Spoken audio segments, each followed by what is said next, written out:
Good afternoon. I'm Dr. Gardner. I'm a new internal medicine physician here at Davis Hospital. And I wanted to take a minute today just to talk to you a little bit about some of the different types of physicians. I get a lot of folks that come into my office and they're just a little unsure where they should be going and who they should be seeing, and specifically what an internal medicine physician does and who should see one. To kind of help understand this, I wanted to talk a little bit about primary care physicians for a minute. They're a key member of anyone's healthcare team. They help provide guidance with medical issues. They help come up with and carry out treatment plans. They help monitor you when you're ill and to help coordinate with different specialists to make sure you're getting the best care and that nothing's falling through the cracks. There's kind of two main types of physicians that fall under this category. There's family medicine physicians and internal medicine physicians. And there's other folks that, like our OBGYN colleagues, who also will do some primary care work, who kind of help serve this important role. All of those folks that work as primary care physicians and as internal medicine physicians are trained to deal with complex medical problems and to kind of work through these diagnostic dilemmas when you have symptoms or issues that are coming up that people or other physicians aren't quite able to pin down. For internal medicine physicians specifically, we undergo a 3-year residency. This is 3 years of additional training after completing our 4 years of medical school. Most of this training occurs in the hospital setting, and so we're taking care of people, very sick patients in the hospital, and kind of helping them throughout their hospital stay. There's a significant portion, several months each year of that training that are dedicated to working in an ICU or a critical cardiac unit. So we get experience with those extremes of care too. And then we spend a significant portion of our time working with specialists in fields such as cardiology, endocrinology, rheumatology, infectious diseases, or the gastroenterology specialists. And so we get some extra exposure in working with them and learning how to diagnose problems and treat problems specific to those organ systems as well. One of the things that all of this training does for us is it really helps us to understand patients and to help develop a wellness plan for them. It helps us to really assess someone's health and to figure out what's going to help them the best. We do everything from routine checkups and preventative work to treating acute illness and ailments that may come up.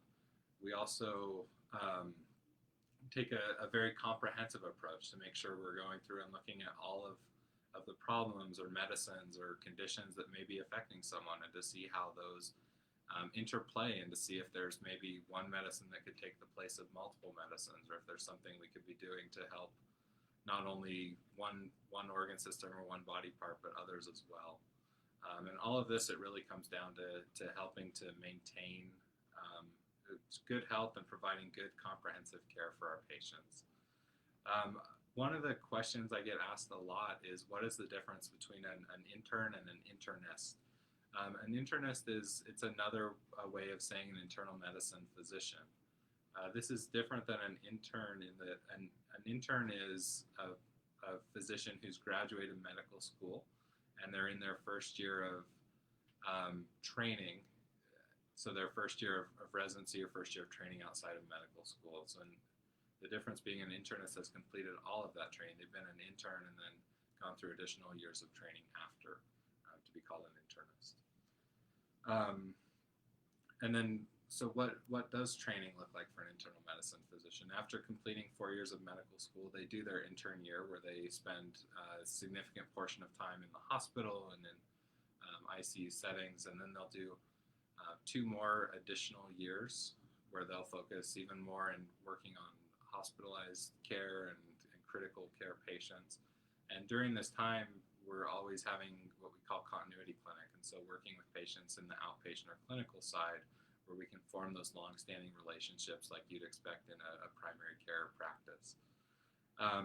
Another question I get asked a lot is, do internal medicine physicians, do they do yearly physicals? Do they do annual exams? Do they do, for those that are on Medicare, the Medicare annual wellness visits? And that's something we most definitely do. I do those every day. I love to do those. It's a nice time to check in and make sure that we're getting all of the preventative care done that we can to prevent things like cancer and looking for high blood pressure and high cholesterol, trying to catch things early so that we can treat them before they become a big problem and snowball and affect other organ systems. As I alluded to with Medicare too, for those that are on it, so those typically 65 years and older, we do an annual wellness visit. We do this when you first turn 65 and then every 365 days after that. This is a chance to go through, again, some of the preventative screening things, but it also gives us a chance to look at how other things are affecting your life that we found are very important at this stage of life. Looking at driving, hearing, eating, making sure we're controlling pain and thinking about end-of-life planning, things that are very important that sometimes can get overlooked in just the regular annual checkups. And then another question I get asked a lot is, what specifically falls to internal medicine doctors to treat? What sort of conditions do we see? And pretty much most anything falls under that. We can certainly get started working up most conditions and start you on treatment, and then if things are more severe, get you to an appropriate specialist and coordinate your care with them. Some of the most common medical conditions that I'll see in my day-to-day practice are things like diabetes, and so working with people to get their A1C or the so-called diabetes number down and under control, or even just checking an A1C in someone that may not have had that done in a while to make sure that there's not diabetes hiding underneath that we need to be controlling. And so for diabetes specifically, we'll work on medications and we do routine lab work to make sure that there's other common complications that we're not missing. Checking for issues with foot pain and foot sores and eye issues as well with our diabetic patients. Similar, we look for high cholesterol. We're able to catch that and help treat that with a variety of medications. And same thing with blood pressure. We routinely check and manage blood pressure. Some of the tricky things with all three of these, with diabetes, with blood pressure, and high cholesterol, is that they're not things that you always notice. They're things, particularly with blood pressure, that can hide in the background, and people may not realize they have and may not realize it's a problem. And one of the nice things with catching these things early by seeing a primary care or an internal medicine physician is that we can prevent the years and years of kind of hidden complications and progressing disease by catching it early and treating it early. Other things, particularly this time of year, I'm seeing a lot of sinus issues and seasonal allergies, and so getting patients started on allergy medications and nasal sprays and kind of the correct things to help them improve those symptoms this time of year, and in extreme cases getting them set up and coordinating with an allergist so that we can get their specific allergies pinned down and treated with even things like shots or more aggressive treatments when the more basic things don't work. Some of the other services that internal medicine primary care physicians provide is, again, preventative care, looking for things like cancers or other kind of hidden medical conditions. So things like bone density scan to look for osteoporosis or soft bones, echocardiograms of the heart to make sure the heart's functioning and properly working, stress tests in people that are having heart pains or chest pains, particularly when they're exercising or exerting themselves, just to make sure there's not, again, this kind of hidden underlying heart disease. And then kind of the cornerstone of preventive medicine is, again, these annual exams, making sure we're doing all of this screening and catching these things early, and also to provide vaccinations, things like tetanus shots, shingles shots, pneumonia shots. And I always kind of warn people the big ages for a lot of the preventive things are around age 50. There's certain preventive screenings and vaccinations that kick in, and again at 65. So these are definitely ages, if you're around then and haven't seen a doctor recently, there are times when you should come in because they're big preventative screening visits that we do. And that's not to say put everything off until you hit 50 or 65. There's other situations that arise, and we may need to do some of those screening things earlier if you have higher risk or family members that have experienced similar things. So again, it's important to just keep up with it, at least annual visits, to make sure we're looking for these things and catching them early.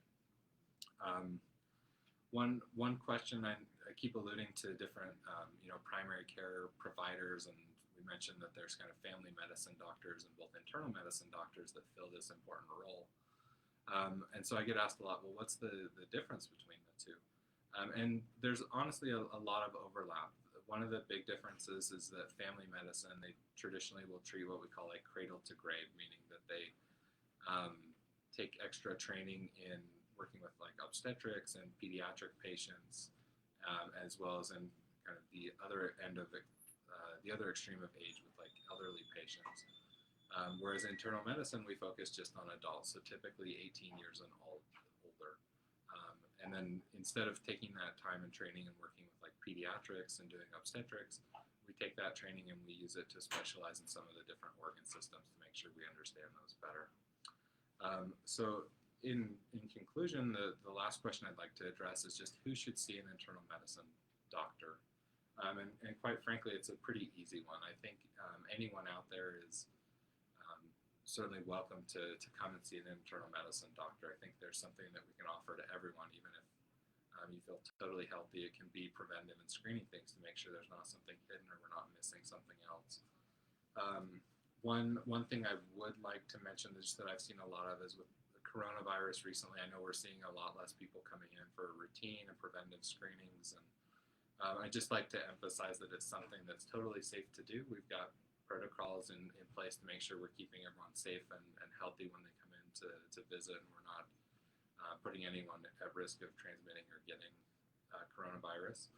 And also that we're finding that there are missed opportunities to treat some of these diseases and prevent them from getting worse or catching diseases by missing visits. So it's something we're in a place now where it's safe to do, and I would strongly encourage everyone, if they haven't, to make sure they're getting in and seeing their providers. So that's all I've got. I think we've got a few moments to tackle a few questions. So.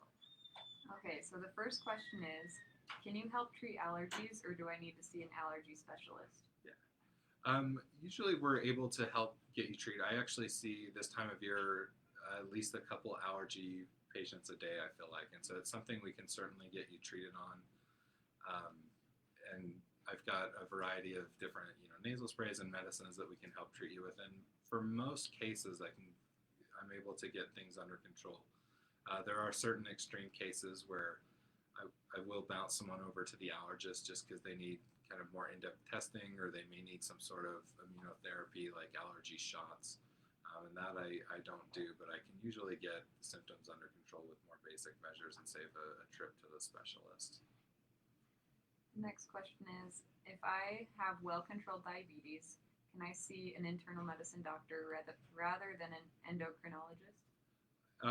Again, I think that's a great place to start in seeing an internal medicine doctor. I have, I joke sometimes that I have kind of a mini endocrinology practice going right now, just because I have a lot of, or kind of a disproportionately high number of patients with diabetes compared to what I've had in the past. And it's something I'm able to, for most folks, manage pretty effectively. And then when there are more extenuating circumstances, when they need more extreme treatments or just having an extremely difficult time controlling, then I will coordinate with an endocrinologist just to help get them down. But even oftentimes when I do work with an endocrinologist, they will eventually kind of come back to me as their provider, as we'll get things under control and down to a more appropriate level. So it's certainly a very great place to start. A lot of times we can keep things under control ourselves, but if we need to, we'll coordinate with the endocrinologist. Does an internal medicine doctor care for women's issues, or do I still need a gynecologist? And this one, it's a little kind of practice dependent. We definitely are trained to care for women's health and do those annual women's wellness visits. It's something that we're required to complete a certain amount of and prove our proficiency in before we're able to be certified as an internal medicine doctor. So it's certainly something that we can do. There's a fair amount of folks out there that just it doesn't kind of fit into their workflow or their practice protocols, and so they'll refer those things. So it's something you can always inquire about if you feel feel strongly one way or the other before you set your first visit, but it's something we're trained to do, and it's something I do in my practice. If a friend of mine has been struggling with feeling down and a lot of anxiety lately, can they see an internal medicine physician for potential mood stabilizing medications and treatments, or would they need to see a psychiatrist for that?